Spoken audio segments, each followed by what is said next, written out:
चलिए आप सबको एक बार फिर से खुदा यीशु मसीह के पाक और मुबारक नाम में बहुत बहुत सलाम। अभी हमने जो परमेश्वर के पवित्र वचन से हिस्सा पढ़ा वो दूसरा पतरस और उसका पहला अध्याय उसकी 1 आयत से लेकर के हमने 15 आयत तक पढ़ा। तो यहाँ पर परमेश्वर का पवित्र वचन हमें क्या सिखाता है। पतरस प्रभु यीशु मसीह का शागिर्द है, चेला है, और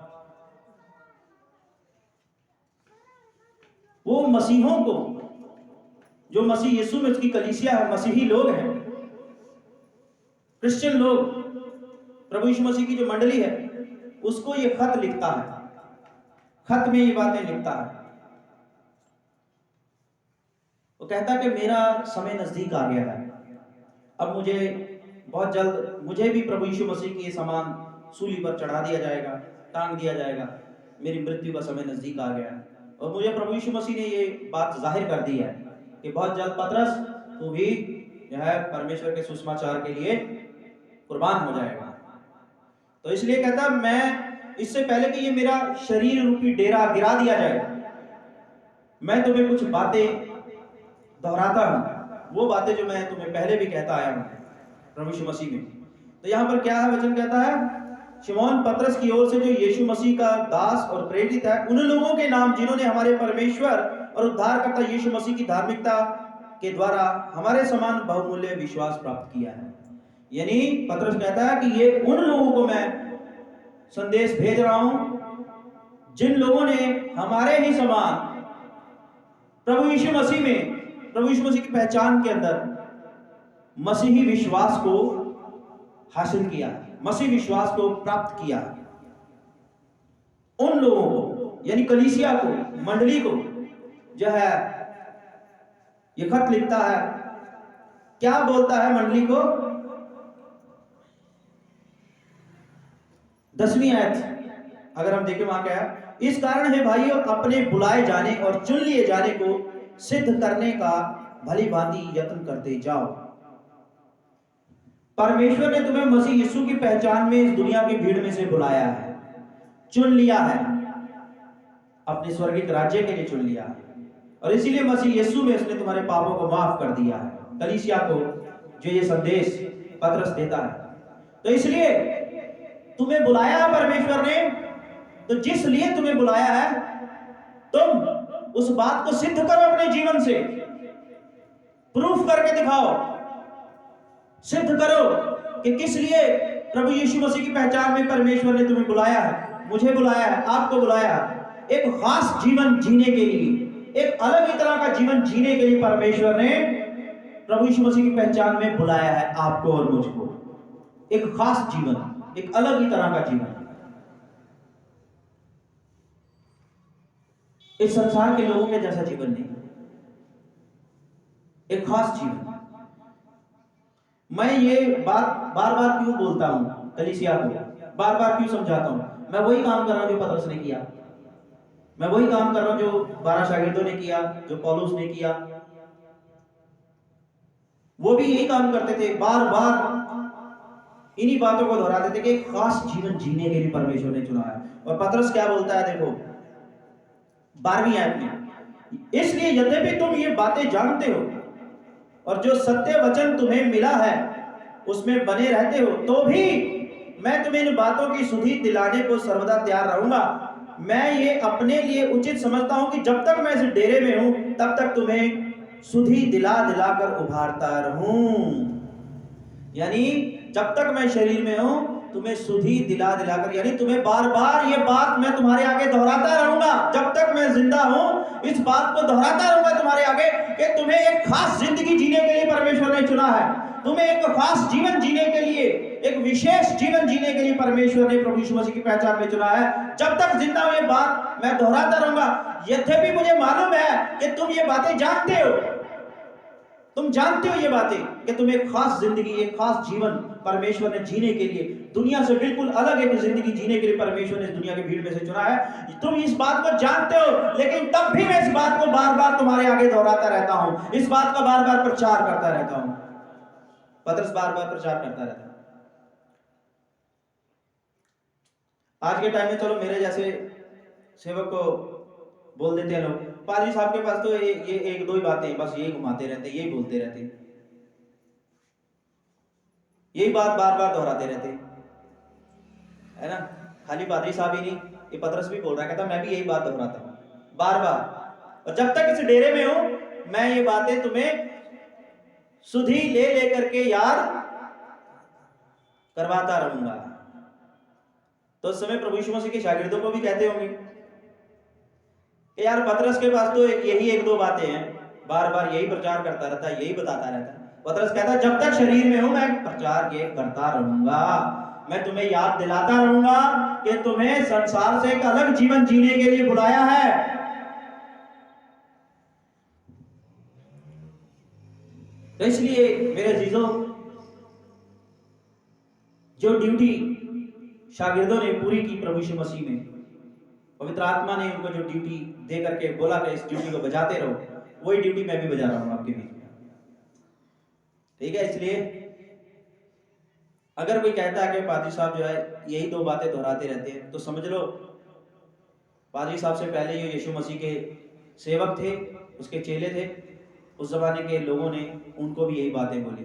तो कहने का मतलब है कि उस जमाने के वो लोग और आज हम लोग कोई फर्क नहीं कर रहा, वो भी यही बात करते थे, आज हम भी यही बात करते।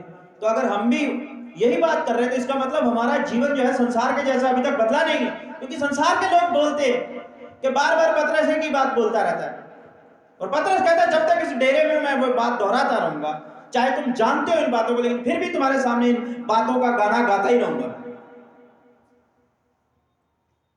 कि तुम्हें एक खास जीवन जीने के लिए बुलाया है।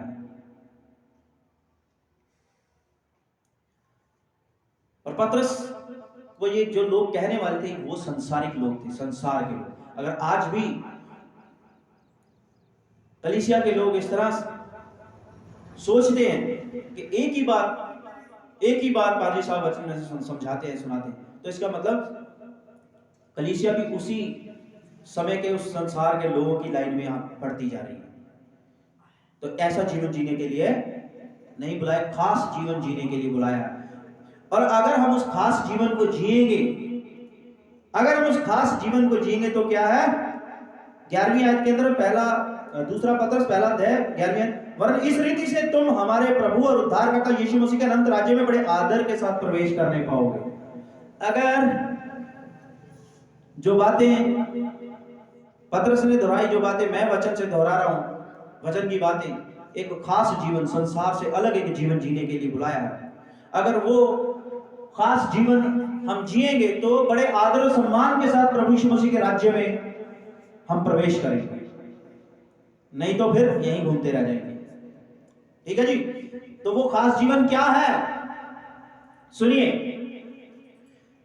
तीसरी आयत से पढ़ता हूं मैं, दूसरा पतरस पहला अध्याय तीसरी आयत, क्योंकि उसकी ईश्वरीय सामर्थ्य ने सब कुछ जो जीवन और भक्ति से संबंध रखता है हमें उसी की पहचान के द्वारा दिया, जिसने हमें अपनी ही महिमा और सद्गुण के अनुसार बुलाया है।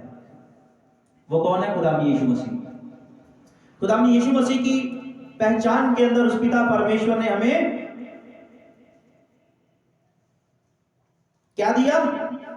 वो जीवन, वो चीजें, वो बातें हमें दी हैं जो हमेशा की जिंदगी से और परमेश्वर की भक्ति से संबंध रखती हैं। वो बातें, वो गुण प्रकट करने के लिए हमें परमेश्वर ने इस दुनिया में से चुना है कि हम अपने जीवन से वो गुण प्रकट करें, हम अपने जीवन को ऐसे गुणों से भर लें कि जो गुण हमें अनंत जीवन में प्रवेश करने के योग्य बनाए। प्रभु यीशु मसीह में, प्रभु यीशु मसीह में, यानी भक्ति का जीवन, सद्गुणों का जीवन, क्योंकि उसकी ईश्वरीय सामर्थ्य ने सब कुछ जो जीवन और भक्ति से संबंध रखता है हमें उसी की पहचान के द्वारा दिया है, जिसने हमें अपनी महिमा और सद्गुण के अनुसार बुलाया है, जिनके द्वारा उसने हमें बहुमूल्य और बहुत ही बड़ी प्रतिज्ञाएं दी हैं। यानी हमें एक ऐसे गुणों से भरा हुआ जीवन जीने के लिए चुना है कि जिन गुणों को अगर हम अपने जीवन से प्रकट करेंगे तो हम परमेश्वर के अनंत जीवन में, परमेश्वर के राज्य में प्रवेश करेंगे। अगर हम भक्ति का जीवन जिएंगे तो हम परमेश्वर के राज्य में प्रवेश करेंगे। लेकिन अब यहां सवाल ये उठता है, एक अविश्वासी भी तो सद्गुणों से भरा जीवन जी सकता है? जी सकता है कि नहीं जी सकता? अविश्वासी जो प्रभु यीशु मसीह पे विश्वास नहीं करता, वो भी सद्गुणों से भरा जीवन। सद्गुण क्या? अच्छे काम करने, नेकियां करनी, भलाई करनी, है कि नहीं? ये क्या है? सद्गुण है ना। ये अच्छे गुण है कि बुरे गुण है? अच्छे गुण है। दूसरे को नुकसान ना पहुंचाना, दूसरों की मदद करनी, दूसरों से प्रेम रखना, दूसरों की सहायता करनी, ये क्या है? सद्गुण है। और याद रखना कि कोई है आसमान के अंदर, कोई परमेश्वर है जिसने हम सबको बनाया, सृष्टि को बनाया। पाप करने से डरना है, उससे बुरा करने से डरना है, उसका डर रखना है। ये चीज याद रखनी। और ये चीज तो एक अविश्वासी भी रखता है, जो प्रभु यीशु मसीह में नहीं है, अन्य जाति, वो भी ऐसा जीवन जीते हैं। जीते कि नहीं जीते? अब क्या वो अनंत जीवन में प्रवेश करेंगे?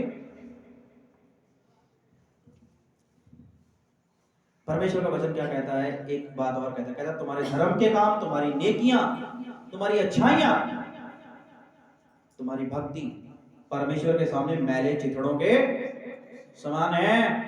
वो तुम्हें परमेश्वर के राज्य में नहीं लेके जाएंगे। ये भी कहा है ना परमेश्वर के वचन में। अब एक अविश्वासी भी अच्छे काम, सद्गुणों से भरा हुआ जीवन जी लेता है, तो क्या वो अनंत जीवन में प्रवेश करेगा?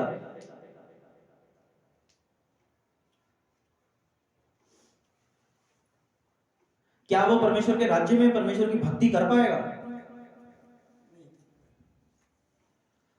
यहां बाइबल, परमेश्वर का वचन साफ साफ कह रहा है, क्योंकि उसकी ईश्वरीय सामर्थ्य ने सब कुछ जो जीवन और भक्ति से संबंध रखता है, ऐसे गुण जो आपको जीवन में लेके जाते हैं, परमेश्वर के स्वर्गिक स्थानों में परमेश्वर की भक्ति करने के लिए लेके जाते हैं,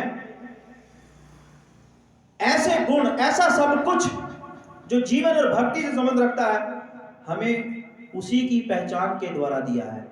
उसी की पहचान, खुदा ने यीशु मसीह की पहचान के द्वारा दिया है। यानी परमेश्वर का वचन, अब आप समझोगे यहां इन आयतों का मतलब। परमेश्वर का वचन क्या कह रहा है? यीशु मसीह की पहचान में होकर के अगर तुम नेकी करोगे, यीशु मसीह की पहचान में होकर के अगर तुम भलाई करोगे, यीशु मसीह की पहचान के अंदर होकर के अगर तुम अपने जीवनों को सद्गुणों से भर लोगे, तब तुम परमेश्वर के राज्य में प्रवेश करने पाओगे, तब तुम अनंत जीवन में प्रवेश करने पाओगे, तब तुम्हें मौका मिलेगा एक दिन इस शरीर को छोड़ने के बाद उसके स्वर्गिक राज्य में प्रवेश करके स्वर्ग में उस परमेश्वर यहोवा, उस यीशु मसीह की भक्ति करने का मौका तब मिलेगा। अगर यीशु मसीह की पहचान से बाहर होकर के नेकी का जीवन, सद्गुणों से भरा हुआ जीवन जीते हैं, तो याद रखो हमारी नेकियां, हमारे सद्गुण परमेश्वर के सामने मैले चिथड़ों के समान है। समझ आ गया? तो नेकी का जीवन तो एक अविश्वासी भी जीता है और एक विश्वासी भी जीता है, लेकिन फर्क है, हमारी नेकियों की वैल्यू तभी डलेगी, परमेश्वर का वचन कह रहा है, जब मसीह की पहचान में होकर के तुम नेकियां करोगे। मसीह यीशु की पहचान में ही तुम्हें बुलाया है नेकी, ईमानदारी, भलाई, प्रेम, ईमानदारी का जीवन जीने के लिए। मसीह यीशु की पहचान से बाहर होके नहीं, बाहर होके नहीं। तो इसलिए प्रभु में होकर के सद्गुणों से भरा हुआ एक जीवन जियो, नेकी से भरा हुआ एक जीवन जियो। यहां पर ये परमेश्वर का वचन कह रहा है। अब आगे, वो नेकियां, वो सद्गुण क्या है, वो दिए हैं परमेश्वर ने अपने वचन के अंदर। चौथी है, जिनके द्वारा उसने हमें बहुमूल्य और बहुत ही बड़ी प्रतिज्ञाएं, यानी प्रभु यीशु मसीह में होकर के हम नेकी, ईमानदारी का सद्गुणों से भरा हुआ जीवन जिएंगे, तब परमेश्वर कहता है कि मेरी प्रतिज्ञाएं भी हैं, मेरे प्रॉमिस भी हैं तुम्हारे साथ, मेरे वायदे भी हैं फिर तुम्हारे साथ। मैं तुम्हारे साथ कुछ वायदे जो है वो पूरे करूंगा, वायदे पूरे करूंगा। कौन से वायदे? जिनके द्वारा उसने हमें बहुमूल्य और बहुत ही बड़ी प्रतिज्ञाएं दी हैं, ताकि इनके द्वारा तुम उस सड़ाहट से छूटकर जो संसार में बुरी अभिलाषाओं से होती है, ईश्वरीय स्वभाव के सहभागी हो जाओ। यानी अगर हम प्रभु यीशु मसीह में होकर के नेकी, ईमानदारी का, सद्गुणों से भरा हुआ जीवन जीते हैं, तो याद रखिए फिर परमेश्वर हमें इस संसार की बुरी अभिलाषाओं की जो सड़ाहट है, कौन सी सड़ाहट है वो सड़ाहट है नर्क की सड़ाहट, नर्क की सड़ाहट, उससे हमें बचा लेगा, उससे हमें बचा लेगा, उससे हमें बचाएगा और ईश्वरीय स्वभाव का सहभागी बनाएगा, ईश्वरीय स्वभाव का सहभागी बनाएगा। फिर वो ईश्वरीय स्वभाव यानी मसीह के स्वभाव में हमें बढ़ाएगा, मसीह के नेचर में, उसके स्वभाव में हमें बढ़ाएगा वो परमेश्वर। तो पांचवें, इसी कारण तुम सब प्रकार का यत्न करके अपने विश्वास पर, जो विश्वास तुम्हारा प्रभु यीशु मसीह पर है, उस विश्वास पर क्या, सद्गुणों को प्रकट करो। यानी मसीह यीशु में हो करके, मसीह यीशु के विश्वास में हो करके सद्गुणों को अपने जीवन से प्रकट करो। और सद्गुण पर समझ, जब मसीह यीशु पर विश्वास करके हम अपने जीवन से सद्गुणों को प्रकट करेंगे, तब क्या परमेश्वर अपनी समझ को देगा हमें, अपनी समझ से हमें भरेगा। फिर हम संसार की समझ से नहीं, फिर हम परमेश्वर की समझ से चलने पाएंगे। और समझ पर संयम, और परमेश्वर तुम्हें अपनी समझ देगा, और परमेश्वर चाहता है कि तुम संयम में बढ़ो, फिर तुम्हें संयम देगा। संयम यानी सेल्फ कंट्रोल, अपने आप के ऊपर कंट्रोल रखना, संयम। संयम के साथ धीरज, और धीरज पर भक्ति, और भक्ति पर भाईचारे की प्रीति, और भाईचारे की प्रीति पर प्रेम बढ़ाते जाओ। ये बड़ा मुश्किल सा हिस्सा है, लेकिन मैं आप लोगों को आसान करके बताऊंगा।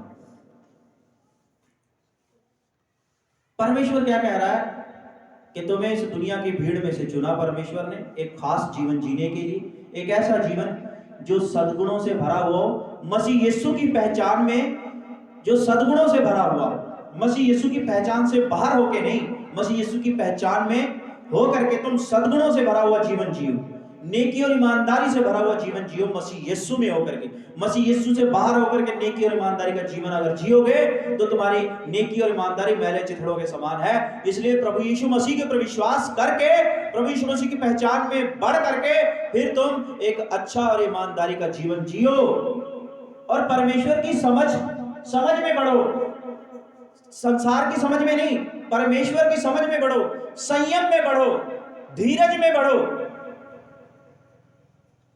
और परमेश्वर की भक्ति में बढ़ो, यीशु मसीह की भक्ति में बढ़ो, और आपस में भाईचारे में बढ़ो, आपस में प्रेम में बढ़ो। ऐसा जीवन तुमको जीने के लिए बुलाया है। कैसा जीवन जीने के लिए बुलाया, समझ आया? नेकी, मसीह यीशु की पहचान में होकर के नेकी, ईमानदारी, संयम, धीरज, भाईचारे का और प्रेम का जीवन जीने के लिए। और जो व्यक्ति ऐसा जीवन नहीं जीता, वो आज भी क्या है, अंधा है। और समझ पर संयम, और संयम पर धीरज, और धीरज पर भक्ति, और भक्ति पर भाईचारे की प्रीति, और भाईचारे की प्रीति पर प्रेम बढ़ाते जाओ। क्योंकि यदि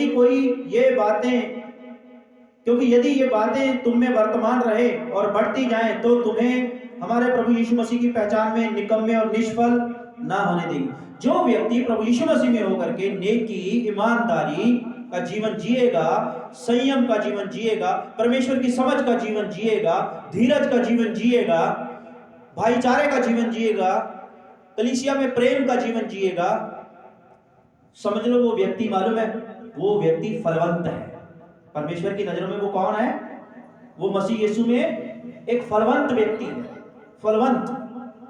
और जो व्यक्ति मसीह यीशु की पहचान में तो है, लेकिन ये चीजें उसके अंदर है नहीं, समझ लो मसीह में होने के बावजूद भी वो क्या है, वो एक बंजर भूमि के समान है, एक बांझ स्त्री के समान है, एक बांझ वृक्ष के समान है, जिसके अंदर परमेश्वर के फल नहीं है।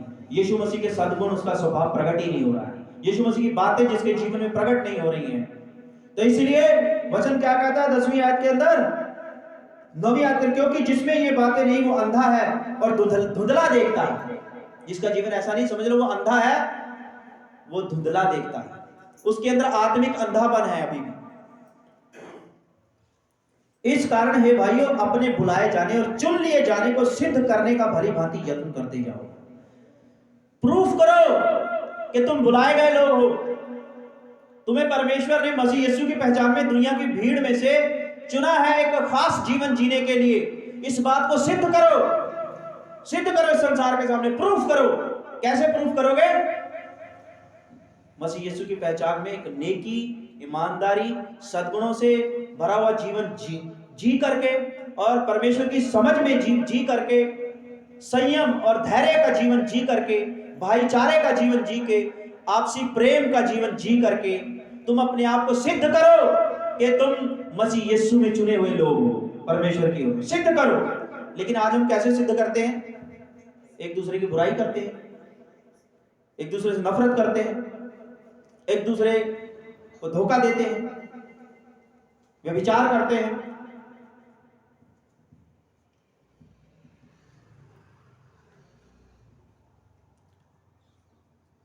इस तरह से सिद्ध करते हैं हम अपने आप को। लालच के द्वारा, रिश्वतखोरी के द्वारा, बेईमानी के द्वारा हम सिद्ध कर रहे हैं अपने आप को कि हम बुलाए हुए लोग हैं। इसका मतलब अगर आज भी हमारे अंदर ये बातें हैं, चुगली भी है, निंदा भी है, नफरत है, जेलसी है, ईर्ष्या है,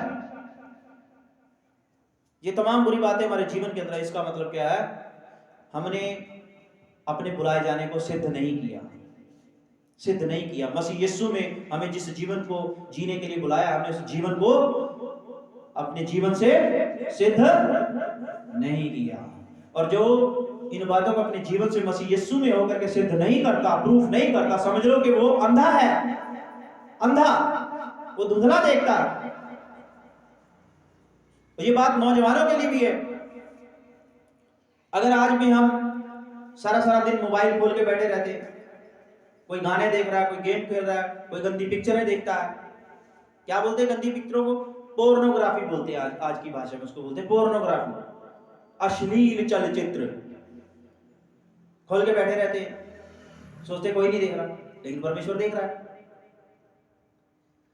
तो हमें संसार के सामने भी अपने आप को सिद्ध करना है कि हम मसीह यीशु की पहचान में एक खास जीवन जीने के लिए चुने गए हैं, और हमें उस परमेश्वर पिता के सामने भी अपने आप को हर रोज सिद्ध करना है, प्रूफ करना है कि हम सच में तेरे बुलाए हुए लोग हैं मसीह यीशु की पहचान में। दुनिया से तो छुप के कर लिए ये काम, लेकिन परमेश्वर से कैसे छुपोगे? परमेश्वर देख रहा है और हम परमेश्वर के सामने अपने आप को सिद्ध नहीं कर पा रहे हैं। दुनिया की भी छोड़ो, परमेश्वर के सामने हमने अपने आप को सिद्ध कर लिया, सब कुछ ठीक हो गया, सब ठीक हो गया।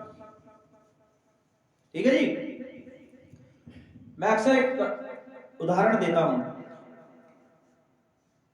दो लोग, हम बचपन में कहानी सुनते थे बुजुर्गों से, किसी ने बोला दो लोगों को, किसी धनवान व्यक्ति ने अपने दो नौकरों से कहा कि जाओ एक एक मुर्गी लो, मैं तुम्हें देता हूं। शायद आप लोगों ने भी सुनी हो ये कहानी बचपन में, कि जाओ एक एक मुर्गी लो और तुम दोनों से वहां काट के लाओ जहां कोई नहीं देखता हो। दोनों अपनी अपनी मुर्गी लेके काटने के लिए उसको चल दिए। एक तो काट के फटाफट ले आया, वो गया एक कोने में जाके देखा, आजू बाजू कोई नहीं दिख रहा, फट से उसको हलाल कर दिया और मुर्गी छील के ले आया। और दूसरे वाला उसको जिंदा ही ले आया। वो कहता भैया तूने मुर्गी नहीं काटी, ये काट के ले आया। कहता देख मेरे मालिक, मैंने वहां इसको काटा जहां मुझे किसी ने नहीं देखा। तो कहता तुझे कोई जगह नहीं मिली ऐसी? कहता मुझे नहीं मिली, मैं देख रहा था कि लोग तो मुझे नहीं देख रहे, लोगों से तो मैं छुप गया हूं, लेकिन फिर मेरी नजर गई स्वर्ग की ओर, स्वर्गीय परमेश्वर की ओर। उससे कैसे छुपूं? वो तो मेरे को मुर्गी काटते हुए देख लेगा, उससे तो छुप ही नहीं सकता। तो इसलिए मैंने बोला ऐसी कोई जगह ही नहीं है जहां मुझे कोई देख ना रहा हो, इसलिए मैंने मुर्गी काटी नहीं। ये ले तेरी मुर्गी, तुझे वापस करता हूं। समझे आप मेरी बात? हम संसार से छुप करके तमाम अपनी बुरी आदतें, बुरी लतों को जो है एंजॉय कर सकते हैं, पूरा कर सकते हैं। और संसार के सामने, कलीसिया के सामने हम भक्ति का जीवन का दिखावा कर सकते हैं, और एकांत के अंदर हम अपनी सारी बुरी अभिलाषाओं को पूरा करते रहते हैं। लेकिन परमेश्वर से कुछ नहीं छुपता। इंसान से छुप जाता है, इंसान की नज़र में हम धर्मी धर्मी धर्मी, लेकिन परमेश्वर देखता है। जैसे उस मुर्गी वाले को देख रहा था, देखता है और वो कहता है कि सब बातों का हिसाब होगा। एक दिन रखा है जिस दिन सब बातों का हिसाब लूंगा। और जिसके काम परमेश्वर की उस आग के सामने स्थिर रह गए, जले नहीं, वो अनंत जीवन का भागीदार बने। जिसके काम परमेश्वर के न्याय की आग के सामने जल गए, झुलस गए,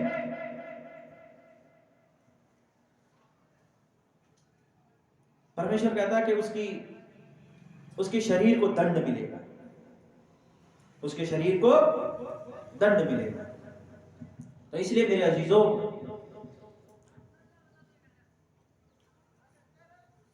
कि हम परमेश्वर से नहीं छुप सकते।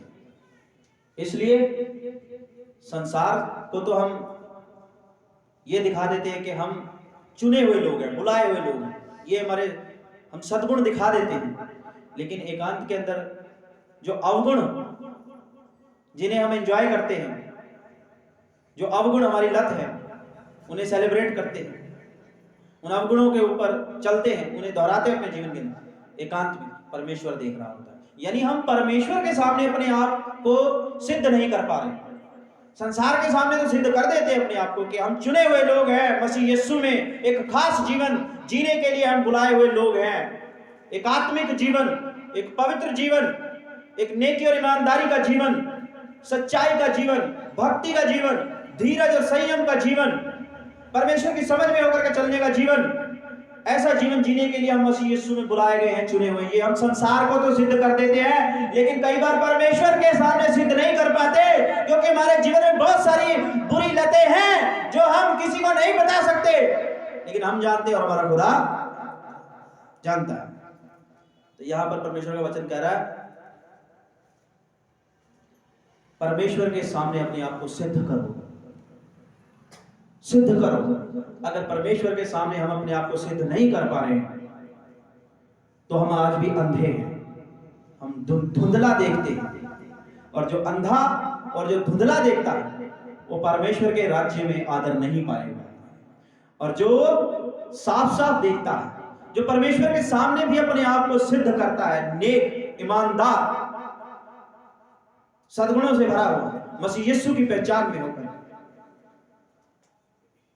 वो बड़े आदर के साथ परमेश्वर के राज्य में मसीह यीशु की पहचान में होकर के प्रवेश करेगा।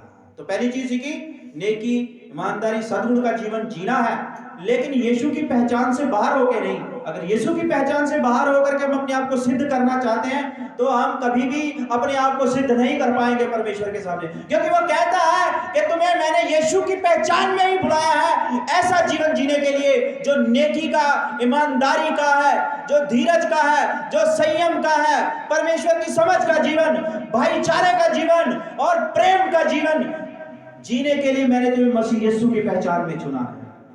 अगर उसकी पहचान से बाहर होकर के तुम इन सारे गुणों से भरा हुआ जीवन जीते हो, तो ये तुम्हारे धर्म, नेकी और ये तुम्हारे सद्गुण सब मैले चिथड़ों के समान है। इसलिए याद रखें, खुदा यीशु मसीह के बिना हमारी नेकियों की कोई वैल्यू नहीं है, हमारे अच्छे कामों की कोई वैल्यू नहीं है, सब बेकार है। हमारी भक्ति की कोई वैल्यू नहीं है, सब बेकार है। इसलिए नेक बने, अच्छे बने, अच्छा जीवन जिए, लेकिन उस पहचान में होकर के जो जिस पहचान में अंत के दिनों में परमेश्वर ने बुलाया है। और वो कहता है क्यों मैं यीशु में ही तुम्हारी नेकियों का, ईमानदारियों का तुम्हें फल देता हूं, क्योंकि अंत के दिनों के अंदर तुम्हारे पापों को यीशु के लहू से ही धोया गया है। यीशु को इसीलिए भेजा पिता परमेश्वर ने कि जा मेरे इकलौते पुत्र पूरी दुनिया के पापों को धोने के लिए तू दुख उठा, तू सूली पर चढ़ और अपनी कुर्बानी के द्वारा, अपने पवित्र लहू के द्वारा सबके पाप धो डाल। और जिसके द्वारा हमारे पाप धोए गए हैं उसी की पहचान में होकर के हमको नेकियां करनी है, ईमानदारी का जीवन जीना है। उसी की पहचान में, उसकी पहचान से अलग होकर के हमारी नेकी, हमारी ईमानदारी सब बेकार है। क्योंकि खुदावंद यीशु मसीह कहता है मार्ग, सत्य और जीवन मैं हूं और बिना मुझे यीशु के कोई भी पिता तक नहीं पहुंच सकता। मार्था का भाई मर गया, लाजर। प्रभु यीशु मसीह इसकी कब्र पे आता है लाजर की। मार्था रोती है, मरियम रोती है, बहुत सारे लोग रोते हैं। लाजर की बहन जो मर गया क्या कहती, प्रभु तू यहां होता तो मेरा भाई बच जाता। प्रभु यीशु मसीह ने कहा लाजर मरा नहीं है, वो सो रहा है, वो सो रहा है। वो कहती हाँ मैं विश्वास करती हूँ वो सो रहा है। जब दुनिया का न्याय करने के लिए तू फिर से आएगा तब तू उसे नींद से जो जगाएगा, फिर से जिंदा करेगा, वो उसका पुनरुत्थान करेगा। प्रभु यीशु मसीह कहता है अरे न्याय के दिन को तू इंतजार करती है, उस दिन पुनरुत्थान होगा इसका। अरे पुनरुत्थान और जीवन मैं हूं, कयामत और जिंदगी यीशु है, और कयामत और जिंदगी तेरे सामने ही खड़ी हुई है। देख कयामत और जिंदगी लाजर की कब्र पे आके खड़ी हो गई है। और जब कयामत और जिंदगी आके खड़ी हो गई है तो उस दिन का इंतजार बहुत दूर है। ये अभी उठेगा, अभी खड़ा होगा, लाजर बाहर आ। और लाजर 3 दिन का सड़ा हुआ मुर्दा जिंदा होकर के कब्र में से बाहर निकल आया। तो खुदावंद यीशु मसीह के बिना ना तो स्वर्ग है, ना ही नेकियों की कोई वैल्यू है, ना ही सद्गुणों की कोई वैल्यू है, ना ही प्रेम की कोई वैल्यू है, ना ही भाईचारे की कोई वैल्यू है, ना ही ईमानदारी की कोई वैल्यू है। खुदावंद यीशु मसीह के बिना परमेश्वर की नजर में ये सब हमारी नेकियां मैले चिथड़ों के समान। ये मैं नहीं कहता, परमेश्वर के वचन में लिखा हुआ है। तो ये परमेश्वर के वचन में सिखाता है, इसलिए अपने आप को सिद्ध करो। 10वीं, इस कारण है भाई अपने बुलाए जाने और चुन लिए जाने को सिद्ध करने का भली भांति यत्न करते जाओ, क्योंकि यदि ऐसा करोगे तो कभी भी ठोकर नहीं खाओगे। यीशु की पहचान से बाहर होकर नेकियां करते रहोगे, एक दिन न्याय के दिन तुम ठोकर खाओगे। कहोगे हम अब भी स्वर्ग राज्य में प्रवेश होने के लायक नहीं है। पिता परमेश्वर हमने किसी का बुरा किया ही नहीं, हमने तो सद्गुणों से भरा हुआ जीवन जिया, नेकियों से भरा हुआ जीवन जिया। हमने अपने पड़ोसी से भी बेपनाह मोहब्बत रखी, हमने अपने भाई से भी बेइंतहा मोहब्बत की, दुखी परेशान लोगों से मोहब्बत की, उनकी सहायता की, नंगे को कपड़ा उड़ाया, बीमार के लिए दवाई का इंतजाम किया, भूखे को खाना दिया, लेकिन फिर भी स्वर्ग राज्य में प्रवेश नहीं कर पा रहे। प्रभु कहता है सब मैले चिथड़े, तूने ये सब को यीशु की पहचान में होके नहीं किया, क्योंकि तेरे लिए यीशु मरा ना, यीशु ने तेरे लिए खून बहाया, यीशु ने तेरे पापों को धोया अपने लहू से। तो अब तेरा जीवन यीशु का जीवन था, उसने अपने लहू के द्वारा तेरे जीवन को खरीद लिया शैतान से, उसने शैतान से तुझे छीन लिया अपनी कुर्बानी के द्वारा। पहले तेरा जीवन शैतान का था और तू शैतान को खुश करने के लिए शैतान के स्वभाव में जीवन जीता था। शैतान का स्वभाव, उसकी हरकतें क्या होती हैं? पाप करो, धोखा दो, नफरत करो, चुगली करो, निंदा करो, रिश्वतखोरी करो, व्यभिचार करो, पराई स्त्री पर बुरी नजर रखो, गंदी गंदी पिक्चरें देखो, झूठ, चोरी, ठगी, लालच। ये क्या है? ये शैतान के गुण है कि नहीं? कि ये परमेश्वर के गुण है? ये तो शैतान के गुण है। और ये सब करते हुए हम जीवन जीते, ये ऐसा जीवन जीते थे हम लोग। लेकिन परमेश्वर का क्यों जीते थे हम ऐसा जीवन? क्योंकि शैतान के गुलाम थे। शैतान जो है हमसे ये सब कुछ करवाता था। लेकिन जब परमेश्वर ने यीशु मसीह के द्वारा हमें आजाद कर दिया शैतान से, तब हम आजाद होकर के नेकियां तो करने लग गए, अच्छे काम तो करने लग गए। हम व्यभिचारी से एक अच्छे जो है पवित्र जन तो बन गए, लेकिन प्रभु यीशु मसीह की पहचान को ग्रहण नहीं किया। प्रभु यीशु मसीह की पहचान को ग्रहण नहीं किया हमने अपनी लाइफ में, तो इसलिए सब कुछ व्यर्थ हो गया। इसलिए जिसने हमारे लिए अपनी कुर्बानी दी है, अब उसी की पहचान में होकर के हमको नेकियां करनी है, नेकी और ईमानदारी का जीवन जीना है। 11वीं, वरन इस रीति से तुम हमारे प्रभु और उद्धारकर्ता यीशु मसीह के अनंत राज्य में बड़े आदर के साथ प्रवेश करने पाओगे। तो मेरे अजीजों, अपने आप को सिद्ध करें। सिद्ध करें कैसे?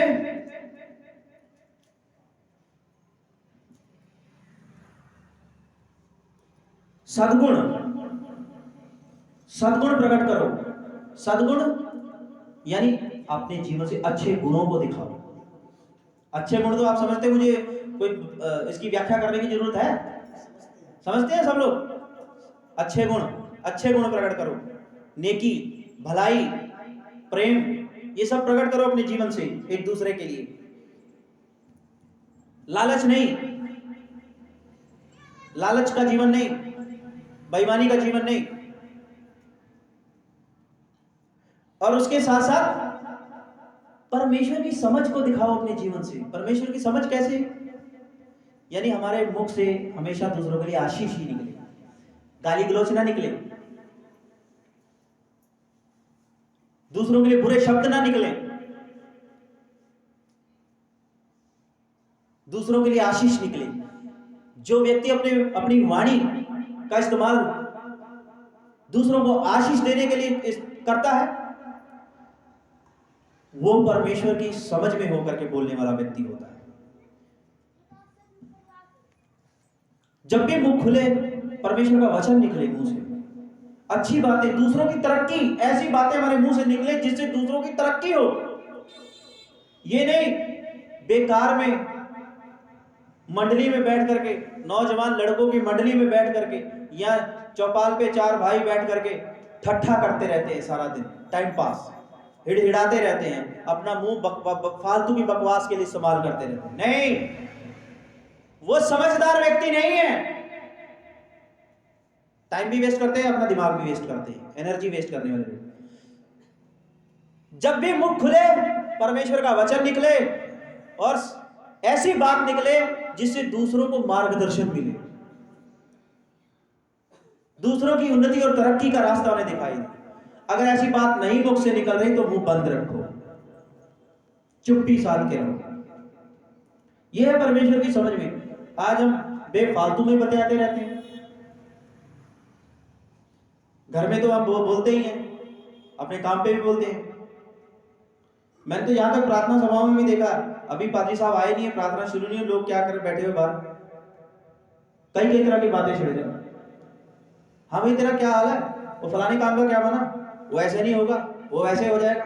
और फलाने को देखा तुमने आजकल क्या कर रहा है यार, उसके घर में ये क्यों चल रहा है यार, वो ऐसा क्यों है यार, वो मुझे अच्छा नहीं लगता। बेसिर पैर की बातें, बेसिर पैर की बातें। फायदा हो रहा है इससे किसी को? दूसरे की छवि ही खराब होती है, दूसरे की छवि खराब कर रहे हैं। तो ये ऐसा व्यक्ति जो है परमेश्वर की समझ वाला व्यक्ति नहीं है। वो कहता है समझ की बातों के लिए मुंह खोलो, नहीं तो मुंह बंद रखो। ठीक है जी। और दूसरी चीज, समझ पर संयम और संयम पर धीरज। संयम के साथ चलो अपने जीवन के अंदर। संयम समझते हैं, कई बार हमारा दिल करता है कुछ चीजों को पाने का,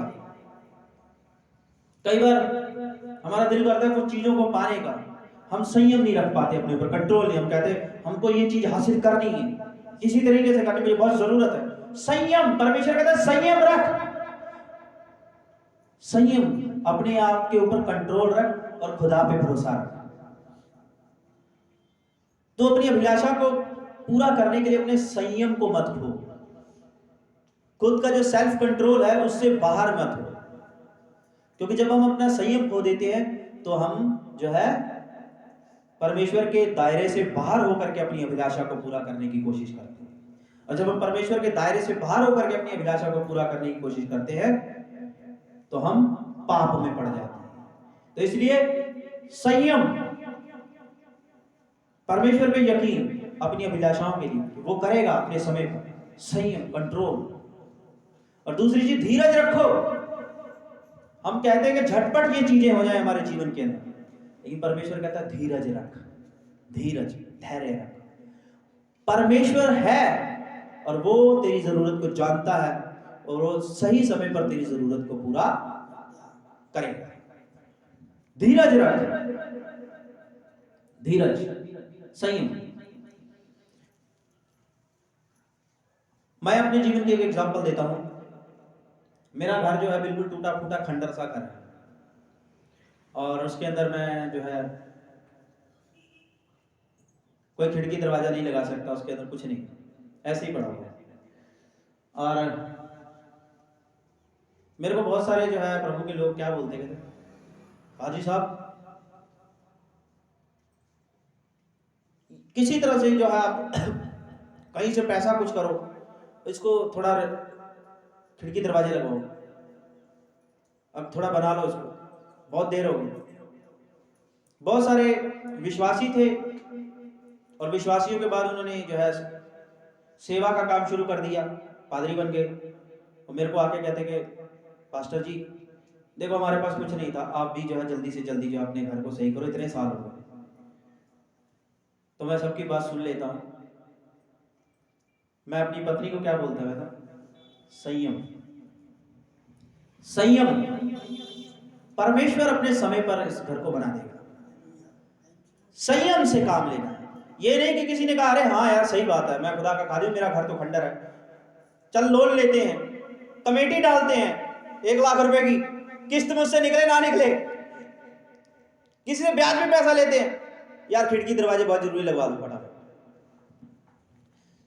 नहीं, संयम। क्योंकि जब हम इन चीजों में पड़ जाते हैं तो हम फंस जाते हैं, और जब हम फंस जाते हैं तो इन चीजों को जो है ना चलाने के लिए हमें फिर कई बार जो है परमेश्वर ने जो हमारा दायरा रखा, जो हमारी चादर रखी है, चादर से बाहर पैर फैलाने की जरूरत पड़ती है। और जब चादर से बाहर पैर फैलाते हैं ना तो बेईमानी भी आती है, बेईमानी भी करनी पड़ती है। तो इसलिए बेईमानी से बचें और संयम रखें। परमेश्वर कहता है संयम रखो, मैं समय पर सब कुछ करूंगा।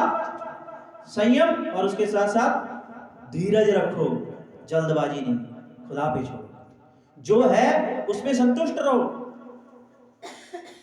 क्योंकि परमेश्वर ने नेकी और ईमानदारी से जितना दिया हुआ उसके अंदर मैं नहीं उस खंडर को सेट कर सकता। इसका मतलब क्या है कि परमेश्वर नहीं चाहता अभी मैं उसको सेट करूं, तो मैं जबरदस्ती अगर सेट करना चाहूं तो मेरे को क्या है, संयम खोना पड़ेगा, धैर्य खोना पड़ेगा। परमेश्वर कहता है कि परमेश्वर की समझ में वही व्यक्ति है, वही अपने आप को सिद्ध करता है परमेश्वर के सामने कि वो सच में मसीह यीशु में बुलाया गया है, जब वो धीरज और धैर्य से काम लेता है और जितना खुदा ने दिया है उससे बाहर नहीं होता, उसी में खुश रहता है। और जितनी चद्दर परमेश्वर ने दे रखी है उससे बाहर पैर फैलाने की कोशिश नहीं करता, क्योंकि बाहर पैर फैलाने के लिए हमें पाप करना पड़ता है, बुराई में इन्वॉल्व होना पड़ता है। तो मैं ये बता रहा हूं आज हमारे जीवन में भी ये चीजें होती हैं, हम कई अभिलाषाओं को, कुछ बातों को पूरा करने के लिए संयम से काम नहीं लेते हैं, धैर्य खो देते हैं।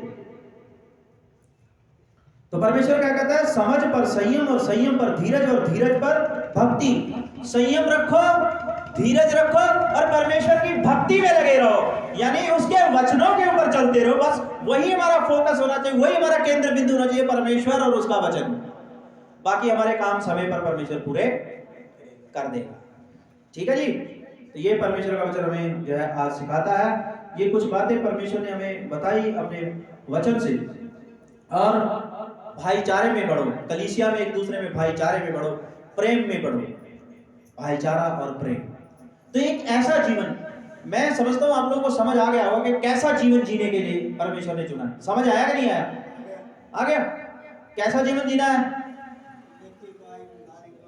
हाँ, और धैर्य रख के चलो जिंदगी के अंदर, सेल्फ कंट्रोल रख के चलो जिंदगी के अंदर, ठीक है ना, पेशेंस रख के चलो अपनी लाइफ के अंदर। God will do everything, everything for us, क्योंकि उसने अपना एक समय रखा हुआ है, उसका एक अपॉइंटेड टाइम है, और उसने वो अपने उस अपॉइंटेड टाइम के ऊपर हमारी तमाम इच्छाओं को, हमारी जितनी भी अभिलाषाएं, जितनी भी डिजायर्स है, उनको फुलफिल करेगा, उन्हें पूरा करेगा। क्योंकि अगर गॉड इज फेथफुल गॉड, और वो अपने प्रोमिसेस को, अपने वादों को पूरा करता है, कभी भी तोड़ता। वो कहता है ना, वचन कह रहा है तुम्हारे साथ प्रतिज्ञाएं बांधी हुई हैं, प्रतिज्ञाएं के मैं तुझे फलवंत करूंगा, मैं तुझे किसी बात की कमी और घटी नहीं होने दूंगा। परमेश्वर